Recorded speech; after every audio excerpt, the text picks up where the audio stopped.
Un saludo, apreciado hermano y hermana. Estamos repasando la lección de escuela sabática, los pactos de Dios con nosotros. Y esta lección de escuela sabática es muy importante para cada uno de nosotros porque habla del tema precisamente de los pactos, los acuerdos, los contratos que Dios ha hecho con nosotros. Bienvenidos al estudio para los maestros de escuela sabática. Vamos a profundizar en la lección de esta semana. Por favor, acompáñenme en oración para que juntos podamos pedir la bendición del Espíritu de Dios. Querido Padre que estás en los cielos, muchas gracias, Señor, por el privilegio de poder estudiar tu palabra y profundizar en los contratos, los pactos que tú has hecho con nosotros en todo momento y en todo lugar. Permítenos abrir tu palabra, pero hacerlo con la conducción, la dirección de tu Santo Espíritu. En el nombre de Cristo Jesús.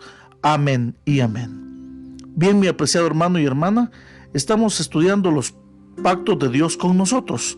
Y en esta oportunidad quiero decirle que hemos visto al menos 4 pactos. El pacto de salvación, el pacto de bendición, el pacto de las primicias, el pacto del diezmo y algunos otros pactos.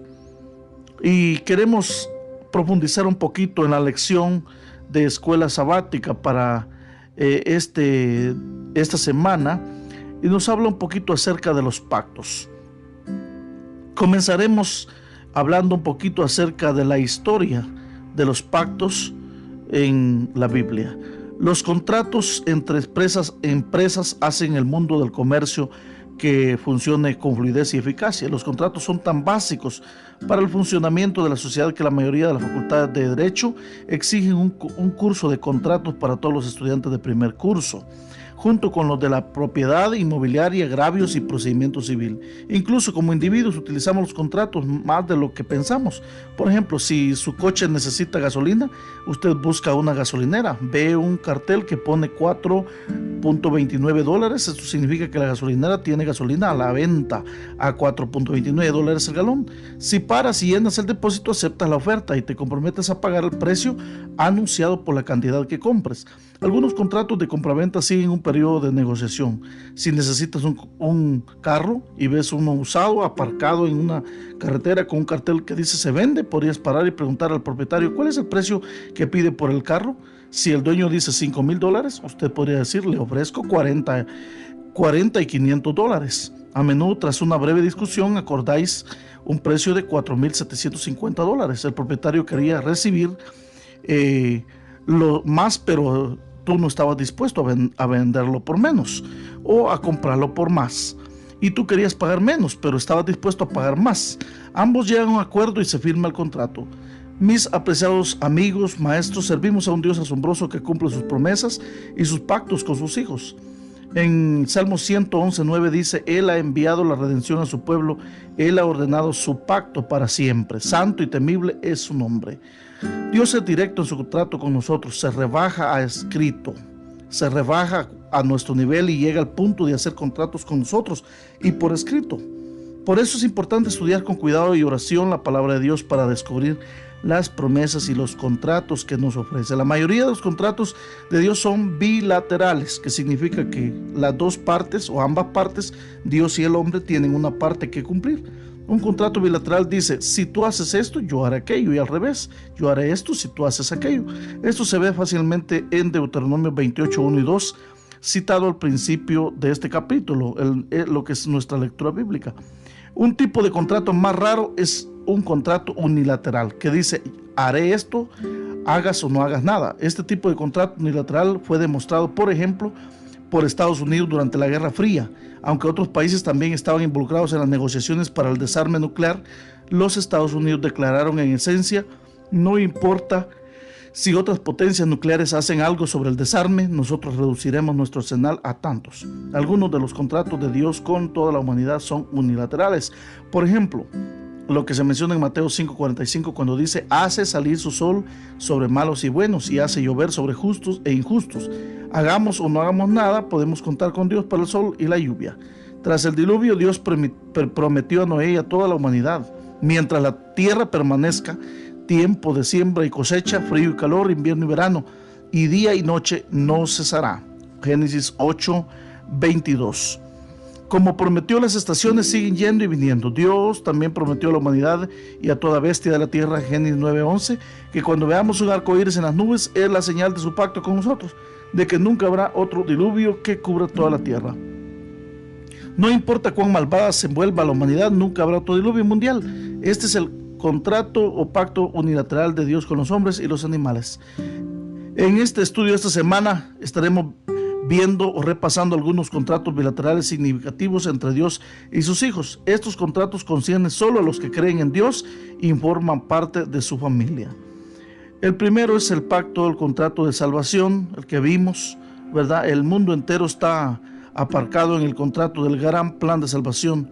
Las palabras todo el mundo y el mundo significa que la muerte sustitutiva de Cristo en el Calvario hizo posible la salvación para toda persona que haya vivido, vaya a vivir. El perdón y la vida eterna están disponibles para todos. ¿Tiene significado eso que todo el mundo se salvará? No, el don de la salvación es que se ofrece y está disponible para toda la humanidad, pero debe ser aceptada por la fe para realizarse. Algunas personas creen en el universalismo, que es la creencia de que toda la humanidad se salvará finalmente. Esta creencia haría del contrato de salvación un contrato unilateral en el que Dios diría: te salvaré no importa lo que creas o cómo vivas. Pero este concepto no es lo que la Biblia enseña. Jesús enseñó claramente que aunque su muerte sustitutiva fue por toda la humanidad, mucha gente estará viajando para el camino ancho que lleva a la destrucción y a la muerte eterna, y solamente algunos pocos están viajando por el camino angosto que lleva a la vida eterna. Él lo dijo en Mateo 7:13 y 14: entrad por la puerta estrecha, porque ancha es la puerta y espacioso el camino que lleva a la perdición, y muchos son los que entran por ella, porque estrecha la puerta y difícil el camino que lleva a la vida, y pocos son los que la encuentran.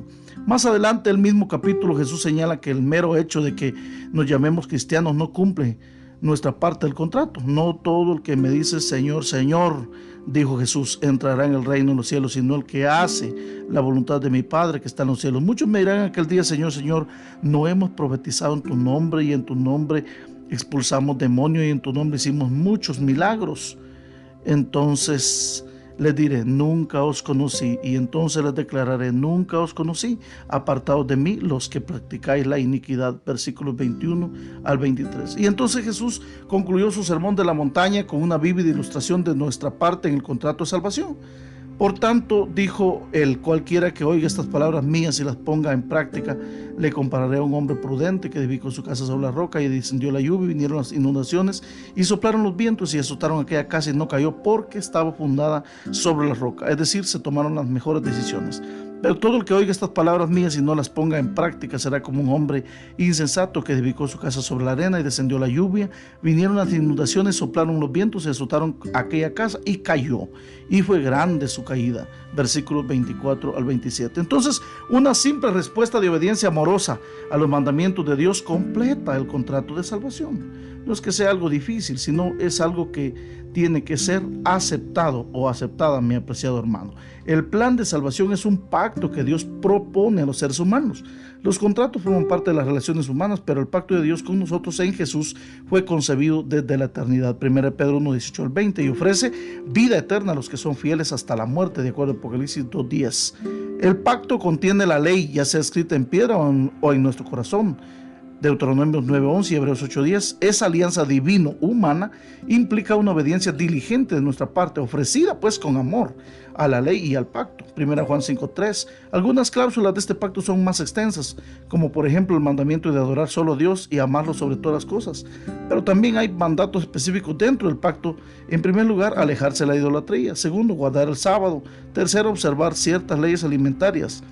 Una cláusula importante del pacto es reconocer a Dios que da las posesiones, y eso es importante. Posesiones materiales. A cambio espera fidelidad en los diezmos y las ofrendas, además de ser importante para afianzar la relación entre el creador y el adorado, o entre el adorador y el adorado. La devolución fiel de nuestros diezmos y ofrendas también sirve para apoyar la obra de Dios. Al hacerlo, reconocemos la necesidad de honrar al Señor con nuestras posesiones, ya que ponemos a Dios en primer lugar. Cuando transgredimos esa cláusula específica, violamos el pacto, y esa violación constituye una negativa a reconocer a Dios como aquel que otorga los dones. La fidelidad de Dios a su pacto es inquebrantable, pero no siempre le hemos respondido a cambio con fidelidad. Jeremías 11:10. Aquel que provee riquezas también ofrece gracia para la obediencia, asegurando tanto nuestro llamado como nuestra elección para el reino de Cristo. ¿Qué es un pacto o una alianza? La palabra pacto en hebreo, atención mi apreciado maestro de escuela sabática, es la palabra berit. Aproximadamente aparece 285 veces en el Antiguo Testamento. En el Nuevo Testamento la palabra griega para pacto es diateque. Esta palabra se utiliza en conexión con el pacto entre Dios y su pueblo.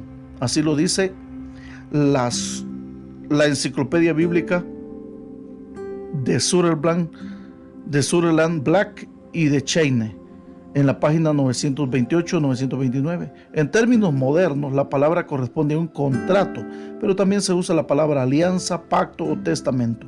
Un pacto no es necesariamente una ley, a pesar de ser legalmente vinculante para las partes dentro de los términos del contrato. En consecuencia, una ley puede a veces considerarse un contrato, dado que es un pacto fundado en la ley. Entonces, para que exista un contrato es necesario que haya una ley que lo regule, aunque la ley fue proclamada más tarde. Desde el monte Sinaí ya existía, porque está ligada a su nombre y por lo tanto es eterna. Del mismo modo, el plan de salvación para la humanidad por medio de la sangre de Cristo se conoce desde la fundación del mundo. Así lo dijo 1 Pedro 1, 19 y 20. Debido a que la salvación es por gracia, algunos pueden suponer que los seres humanos no tienen obligaciones bajo este pacto, pero las obligaciones mutuas son esenciales a fin de que un documento sea reconocido como contrato, convenio o alianza. Entre las obligaciones están las buenas obras de fe, según la ley escrita en el corazón, Efesios 2, 8 al 10 y Jeremías 31 al 34. Leyes, promesas y pacto. Analicemos estas tres palabras. Las leyes son decisiones unilaterales del legislador y no dependen de la aceptación de la otra parte. Estas leyes son promulgadas por el legislador y deben respetarse. Nosotros no participamos en el proceso de hacer la ley de Dios, que son parte del pacto divino. Al tener una ley en un contrato se supone que es para cumplirla. De lo contrario no tendría sentido. Por ende, tanto el antiguo pacto como el nuevo pacto tienen elementos relacionados con la ley y la obediencia, de acuerdo a Hebreos 8, 8 al 13. Promesa. Es similar a un decreto. Una promesa es unilateral. Solo Dios puede hacer una promesa. La confianza en la promesa depende de la credibilidad y la habilidad del que promete. Dios prometió y cumplirá porque Él no miente y nunca falla. La promesa de Dios de salvación por gracia mediante la fe a quienes aceptan su pacto es una garantía para los redimidos. Hebreos 6, 13 al 20 y 1 Juan 2, 25. Por ejemplo, un ejemplo de promesa es la promesa que Dios le hizo a Abraham. Yo haré de ti una nación grande. Independientemente de lo que Abraham hiciera, yo haré una promesa. Un pacto necesita al menos dos personas en un acuerdo bilateral para ser vinculante. Un pacto es diferente de un decreto o una promesa en el sentido de que no hay alianza o pacto sin las partes contractuales. En este sentido, el ser humano decide si quiere o no ser parte del pacto de Dios. Dios nos invita a entrar en su pacto por la fe en Cristo para que tengamos vida eterna. San Juan 3:16. Veamos algunas características entonces del pacto. Todo en el pacto apunta a la fe, seguida de la obediencia. Primera característica del pacto es la mutualidad. Significa que las partes tienen deberes y derechos comunes en virtud del contrato. Por lo tanto, ser obedientes es nuestra parte del pacto, de acuerdo a Hebreos 8:10 y Apocalipsis 14:12. Viabilidad es la otra parte o característica del pacto. Significa que ambas partes pueden cumplir los términos del pacto. No tiene sentido tener un contrato con reglas que una de las partes no pueda cumplir. Por lo tanto, honrar los términos del pacto simplemente es hacer lo que Dios requiere por su gracia, porque por la gracia de Dios se pueden producir buenas obras. Efesios 2, 8 al 10. Si Dios nos ordena guardar el sábado o devolver los diezmos y las ofrendas, esa orden es una cláusula divina en el contrato que indica que los seres humanos pueden hacer lo que se requiere. Dios nunca va a pedir algo que sea imposible y su gracia habilitadora es parte del pacto. Otra característica del pacto es la condicionalidad. Significa que el contrato es válido o solo si hay cumplimiento práctico. Cualquiera que crea y que sea fiel será salvo y recibirá bendición, porque todo es parte del contrato. Hay bendiciones complementarias y básicas. El pecado puede obstaculizar la recepción de algunas bendiciones complementarias en este mundo, pero no cambia las bendiciones básicas de la salvación si permanecemos en la fe, según el contrato. En cuarta característica del pacto es condiciones de rescisión. Se refieren al hecho de que todos los contratos prevén la cancelación en determinadas situaciones especiales. Este es también el caso con el pacto de Dios. Las partes del pacto que permanecen en pecado pueden generar las condiciones de rescisión al transgredir las cláusulas específicas. El pacto de Dios incluye diezmos y ofrendas. Todos los pactos de la vida son parte del pacto de Dios. En este pacto Dios promete dar a los seres humanos la fuerza para alcanzar las posesiones materiales. A cambio, Dios requiere fidelidad al pacto por las siguientes 3 razones. Mencionemos 3 razones que Dios requiere de fidelidad al pacto. En primer lugar, hermanos, las posesiones materiales deben recordarnos que Dios está cumpliendo su parte del pacto. Dios declara que su pueblo se acordará de él porque él es quien da la fuerza para alcanzar las riquezas y porque esas bendiciones son parte del pacto. El objetivo de Dios al proporcionar riquezas a su pueblo es confirmar la alianza entre él y su pueblo. Por lo tanto, él indica que el pacto incluye aspectos tanto materiales como espirituales. Deuteronomio 8:18. Por lo tanto, los diezmos y las ofrendas muestran la lealtad mutua entre Dios, aquel que bendice, y sus hijos, que lo reconocen, creen en él y le obedecen. El uso fiel de nuestras posesiones, a su vez, nos recuerda nuestra misión en el pacto de salvación con Cristo, a saber, que Dios desea que nosotros, mediante las bendiciones que recibimos, demos a conocer su nombre entre todas las naciones. Segundo, devolver los diezmos y las ofrendas o retenerlos son una indicación de nuestra condición espiritual ante Dios. Las posesiones materiales son parte del pacto de Dios con su pueblo. Este hecho se hace evidente en la infidelidad del antiguo Israel durante las épocas de apostasía. Por otra parte, durante los reavivamientos espirituales, la devolución fiel de los diezmos y las ofrendas generosas indicaban una renovación del pacto con Dios. Esto está escrito en 2 Crónicas 31, 5 al 10, Nehemías 10, 37, 38, 12, 44, 13, 5 y 12, Malaquías 1, 9, 14 y Malaquías 3, 7 al 10. En tercer lugar, ser fiel en las posesiones materiales es una forma de honrar a Dios, según Proverbios 3, 1 al 10. Al examinar este texto con más detalle observamos lo siguiente. La palabra honrar en hebreos kabal significa glorificar a Dios y ser rico en él. La palabra hebrea para frutos es won, hon. Proverbios 3:9 significa riquezas. Este versículo transmite un claro mensaje que todavía es válido hoy. Ser fiel con nuestras posesiones trae honor y gloria a Dios. Este consejo general está bien detallado en las Escrituras, en las leyes relacionadas con los diezmos y las ofrendas. Proverbios 3:9 menciona la palabra primicias. Esta palabra primicias es una traducción del hebreo reshit, significa primero. Reshit, primero. Y lo mejor. No podemos honrar debidamente a Dios si está en segundo lugar o le damos las obras. El Señor del pacto exige máxima prioridad en cuanto a nuestro tiempo y en la calidad de lo que le ofrecemos. Esto es requisito, es parte del pacto de Dios con nosotros. Por ejemplo, la palabra hebrea con el que comienza Génesis es Bereshit, o sea, significa en el primero, en el principio. En el principio de las cosas. Segundo, la palabra hebrea kol significa todo, la totalidad de cualquiera, cada, entero, frutos. Es la traducción de la palabra hebrea tehuá. Tehuá significa producción, productos, ganancias, ingresos y beneficios. Ambas palabras juntas, kol y tehuá, indican que ningún fruto estará exento de honrar al Señor porque Él es el Señor de toda ganancia. En cambio, no se aceptará ninguna pérdida como excusa para no honrarlo con todos tus frutos. Por lo tanto, Dios requiere todas, las posesiones materiales que tenemos. Por esa razón no se aceptará como válida ninguna excusa para negar en ningún aspecto de nuestra vida, que es nuestro privilegio consagrar completamente a Él. Todos nuestros bienes y el incremento patrimonial será un recordatorio de que Dios es fiel al pacto. Él es quien provee todo lo que tenemos. Es importante recordar el pacto de Dios con nosotros de devolver regularmente los diezmos y las ofrendas. Apliquemos un poquito, apreciado maestro, Yo no sé si en el momento en que usted esté dando la lección de escuela sabática, pueda que algún alumno, por ejemplo, esté teniendo problemas con la devolución a Dios de los diezmos y las ofrendas. Preguntemos a nuestros alumnos nuestra fidelidad o infidelidad al pacto de Dios, cómo está impactando nuestra vida espiritual en términos de posesiones materiales. ¿Por qué? Invite a uno o dos miembros de su clase a leer 2 pasajes siguientes de Elena de White mientras el resto de la clase reflexiona sobre las palabras. Luego pida a uno de la clase que responda a las preguntas que aparecen a continuación.